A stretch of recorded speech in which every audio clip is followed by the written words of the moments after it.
Hey guys, today we are checking out this really awesome guitar, the Schecter E1 SLS Elite Evil Twin in satin black. And boy, is this a cool guitar. I really like the Schecter E1 models, and this is probably the most metal one of them all. And let's dive in right away with a demo track. Take a listen.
Very cool. So that was this guitar with, of course, the Fishman Fluence Modern pickups in it. And for this song, I used the active voicings. So voice 1. The bridge pickup for the heavy stuff and the neck pickup for the clean stuff. The guitar was going into my Zuta GBG 120 amplifier, a really amazing amplifier. If you have not heard of that amplifier yet, I urge you to check out my in-depth review, which I did recently. For the heavy stuff, I used it on channel 3 with the noise gate on, of course. And then for the clean tones, I used channel 1, which is the clean channel. And for the heavy stuff, I used the GBG switch, which is awesome. It makes it sound and feel a little bit more nice. And then for the clean tone, I ran the Fractal Audio VP4 in the loop for some really nice high quality reverb. The amp was connected to my Grossman Fatbox ISO cab 1x12, in which I had my Celestion Vintage 30 loaded up the 8 ohm variant, mic'd up with 2 SM57s and 1 MD421 Kompakt, sent to the DAW, panned left and right, put a low cut on it, and that's it. And by the way, if you want IRs of all my cabinets, check out my Ko-Fi web store in the description below. So, this guitar is so rad. I haven't even showed you guys the back yet, which is like one of the most cool things about this guitar. And basically all the E1 models that I have the E1 Apocalypse Red Rain, which is such an amazing guitar. Looks quite different than this one. And I also have the standard SLS Elite E1, which also has the neck through design. And that one has a very natural satin back, and this one is sort of stained gray or black. And of course, another thing that sets this one apart from the others is the reverse headstock, and of course the satin black finish. And yeah, I just really love the E1 models. They sit really comfortable on the lap. They're great to play because of that. The necks tend to be very comfortable as well, so they play really nicely in terms of the frets and the neck shapes. And I love what Schecter did with the unique features in comparison to the Explorer in terms of the body shape, with the sort of cutaways over here and over here as well. So yeah, the E1s are just awesome, and I just recommend checking them out in general. Now, of course, this is a neck-through guitar with ash body wings, swamp ash, I believe. And yeah, the neck is a 7-piece neck. And as you can see, it runs all the way through the body here. And since the back and front are satin, it feels really smooth and just wonderful to hold in your hands or to have it on your lap. And of course, the finish is quite simple. You know, satin black with the white binding. but it looks quite mean and metal because of that, if you ask me. Now the neck is, as I said, a 7-piece neck with maple, walnut, and padauk. So yeah, that's one of the things that I really love about the SLS Elite E1 models, with the neck through design, and just overall feel of the neck is incredible. And this neck is so fast. This is the ultra thin C shape, and this is one of the fastest neck shapes that I've ever played, and it's like super comfortable. I think the neck on my E1 Apocalypse Red Rain is a little bit thicker. It's not the ultra thin C, I think that's just the thin C, but that one is also quite comfortable. So in my experience, most of the Schecter necks that I've tried anyway are really comfortable, but these are extremely fast and just a lot of fun to play. Now the scale length is 25.5 inches long, which is great for tuning down. And of course this neck also has some carbon fiber reinforcement going on for extra stability. Because of the reverse headstock, we have 6 tuners down here, locking tuners, just, you know, Schecter locking tuners. They work fine. A little volute over here, which also is cool. And then the truss rod adjustment isn't up here, but it's down here. So that's like, you know, a spoke wheel. Very handy for adjusting the truss rod real quick. Of course, we also have a black ebony fretboard with those Roman numeral inlays. I like how they look. They look cool. My Apocalypse also has these inlays. The SLS Elite does not. So that's also something that sets this one apart from the SLS Elite. And then we have 24 extra jumbo stainless steel frets. The action is very nice and low, so they were perfectly leveled, which is great. This guitar was built in South Korea, and I find that guitars from that factory often are just really well made, especially the ones from Schecter for some reason. I don't know why, but their quality overall just seems to be very, very solid. I'm impressed once again. And another cool feature that this guitar has that not every Schecter has is the compensated nut for better intonation and stuff.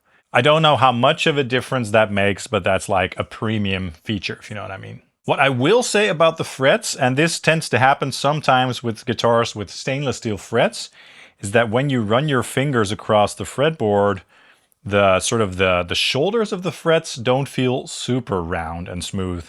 So they could have paid a little bit more attention to that, finishing the frets off so that they feel a little bit more buttery when you run your hand across the neck like this. But in reality, when you're playing the guitar, it doesn't really matter. You don't really feel those ends anyway, but that's just a minor little nitpick. Now I have this guitar strung up with 10s, Elixir 10s in drop C sharp, which is currently my go-to tuning and my go-to strings. I just love everything about that tuning and those gauges basically. And yeah, the tuning stability is good. Again, it plays really nicely. It's super resonant, so it sounds really good, just acoustically, if you know what I mean. So yeah, I'm very stoked about this guitar. Now in terms of the hardware, we have black hardware to make it even more metal and stealthy. We have a Tone Pros bridge and tailpiece, black knobs, a tone and a volume control, and a 3-way selector switch. And of course the pickups are the Fishman Fluence Modern pickups. And I like these pickups a lot. I've used them in countless videos. At first, when I started using them, I had to get used to them because they are a little bit outspoken, so not very balanced and even like some other pickups. However, they are quite versatile because of the different voicings. So when you have the pot down, it's basically an active pickup for both pickups. Sounds very tight and modern and aggressive. And when you pull this up, you get a more passive and dynamic tone with a bit more of a fat low end, which you'll get to hear later in this video as well. And I really like that about these pickups. So they are quite versatile indeed. Especially the active voicing might take a little time for you to get used to, but once you're used to it and know how to dial in your amp to compensate for that extra tightness, you can get some really nice tones. And that's something that you have to do with all your guitars and all your pickups. Get used to them and make sure that you know how to dial in your amps so that the amp sounds complement the sound of your guitar well. In this case, if I were to use the active voicing, I would choose an amp perhaps with a bit more of a fat bottom end so that the pickups sort of cut through that. And if I'm going to use the passive voicing with the more fat and thick low end, I would choose an amplifier with a bit more of a tight bottom end response. So for the intro track, I chose the Zuta, which complemented the active voicing really well. For the next demo, what I'd like to do is go over to the passive voicing and then choose another amplifier, one of my favorites, the ENGL SEFE, so Special Edition Founders Edition 6L6 version. And let's see how this guitar sounds with the passive voicing. So voice 2 on the Fishman Fluence Modern bridge pickup, the ceramic pickup. Take a listen.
That was wonderful.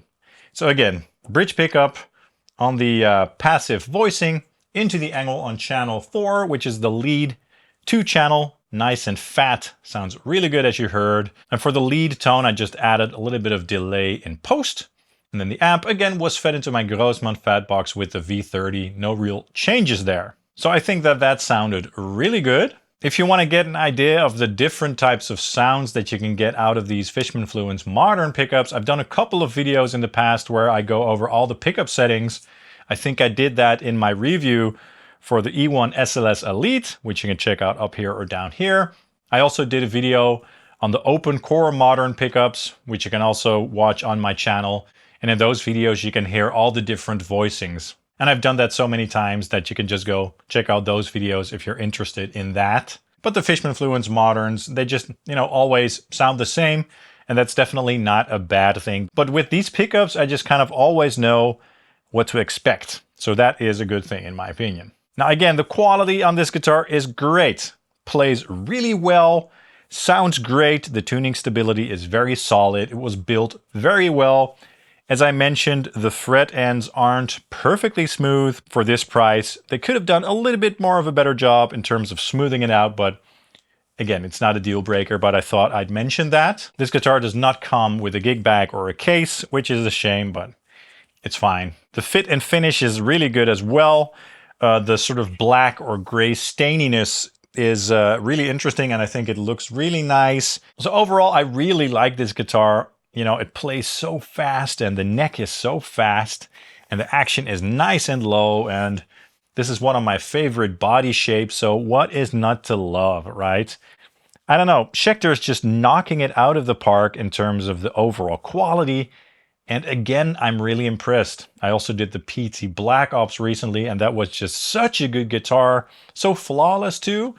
So yeah, I love Schecter so much, and I hope they keep on killing it in terms of the quality. Thanks so much to the folks at Schecter, Musikmeier, and Voerman for sending this over to me. Really appreciate it. This will get used on the channel for many years to come, and I absolutely love this thing. And I recommend checking these models out, whether it's this one, so the Evil Twin or the normal SLS Elite, or the Apocalypse. I think the E1 models are excellent, very modern, very highly spec'd. They sound great, they look killer, and they play amazingly well too. That's all for this video. I hope you enjoyed it. You can check out this guitar at my affiliate links below in the description or the comments. If you want to support this channel, you can buy something there at no additional cost. That would mean a lot. Of course, you can also check out my Ko-Fi web store to check out my impulse responses or my Quad Cortex capture packs. Of course, also let me know in the comments down below what your thoughts are on these models, and please hit the like and subscribe buttons down below, so it really helps the channel out. I'd really appreciate it.